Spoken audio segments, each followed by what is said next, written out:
Hello and welcome to Whimsy Creek Art. Today's video I'm going to do a jellyfish paint pour. And so this paint pour is on a 10 by 20 inch canvas, and this canvas is already dry. I am going to go ahead and put a layer of Floetrol down and do a second layer on this canvas. And that's how I do a second layer if a paint pour is already dry and I just want to add something to it. Add a little bit, another paint pour on top. And so Floetrol does look kind of milky white, but when it dries, it'll dry completely clear. And so I'm going to do a jellyfish paint pour on top of this one. Now this paint pour was dry. I did this pour about 6 months ago on this 10 by 20 inch canvas. I'm just spreading around the Floetrol, and then I'm going to do a jellyfish on top of that. And I'm going to do my jellyfish in the tentacles are going to have some color shift paint and some extreme sheen, a 24 karat gold paint. And so those transparent colors I wanted to just kind of pop on the top of this already dried paint pour. And so you're just spreading out a layer of Floetrol, so when you do the string pull for the tentacles, it just kind of gives something for that to glide across. I have a better it does the string pull better with that layer of Floetrol than just doing it on the dry background.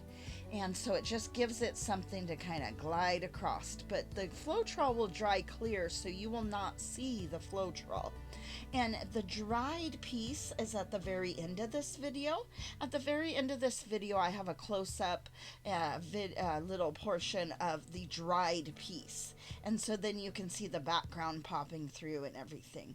So I'm just putting the color shifts and the different paint here on the bottom.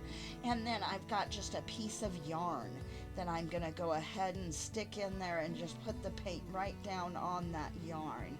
And then I'm just going to do like a traditional string pull for like the bottom half of the jellyfish. For the tentacle portion of the jellyfish, I'm just going to do a regular old string pull. Then I'm going to put some paint kind of on the top portion to create more of the top of the jellyfish. And then I'm going to blow that portion out, and you can use a straw, you can use your, if you have one of the world's smallest leaf blower, if you want to blow it out any of those ways, but I blow mine out with a piece of aquarium tubing. That's what I like to blow mine out with. So I'm going to go ahead and put this to music and let you go ahead and watch the rest of this and how I create this jellyfish. But stick around to the very end so you can see the dried results and see how that dries with a second layer of paint pour on top of a dried paint pour. And so you can do this technique with all different techniques, adding a second layer. So, all right, thank you so much for watching, and please let me know if you have any questions. But otherwise, I'm going to put this to music and let you just kind of watch the rest of the jellyfish kind of emerge here. All right, thank you so much.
She's waiting for love.